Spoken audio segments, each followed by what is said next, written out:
Hello there, it's Jeff Wilson here, a former cartoonist in the 1977 to 79 last cartooning class at Sheridan College in Oakville.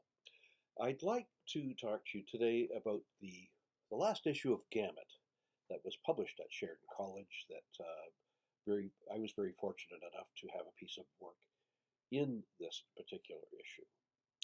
This is the covers by Bernie Wrightson. He drew it in '73 and he donated it to Walter Hanson of Sheridan College, who was a publisher of Gamut. I'll just go through some of the features in Gamut. There's Sir Rolade and the Black Knight, which was drawn by a very talented cartoonist named Bill Slavin. It's a 4 or 5 page story which takes up the first part of the book. And then we have Superstition by Neil Organ, and Robin Hood and the Silver Arrow by Jim Stevenson and Dennis Blake, the writer. That carries on for a number of pages here. Let's just scroll through till about the middle section of the page, and then this is where my piece shows up here, just on the inside page of the centerfold.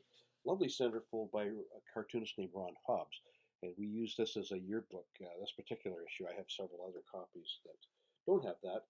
Lovely drawing by Ron Hobbs, and then Paul McCormick, former classmate, did this drawing on the outside cover of the centerfold. Then we have Paul Curtis's Dog Chow, which was a humor strip that was written by Tony Judd. Then we have John Farnich's Tales of Philip, which goes on for a number of pages here. No Sense by Ron Hobbs, lettered by John Kricfalusi, the famous John Kay from Ren and Stimpy fame. Peter Tierney did this lovely fantasy work here of a man and a woman. And then, of course, Peter Graw's Protector character, which he did. And it goes on for several pages, a lovely feature. And Peter works in the industry now.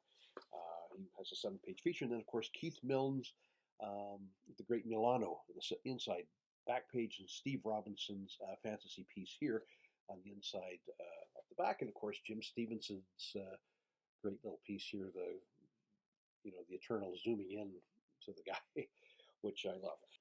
So, Gamut, that was the Gamut that I saw.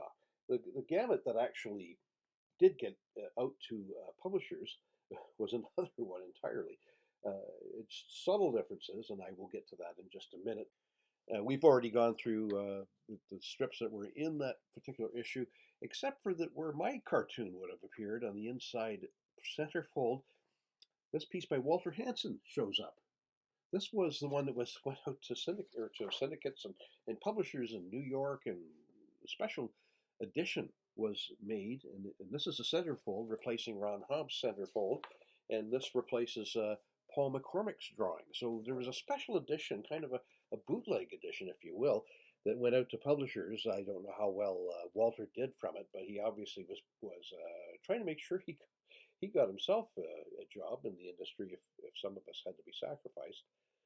So that was discovered by another classmate and myself during that last year of cartooning. Jeff Wilson, thank you for joining me on Exploration of Cartooning.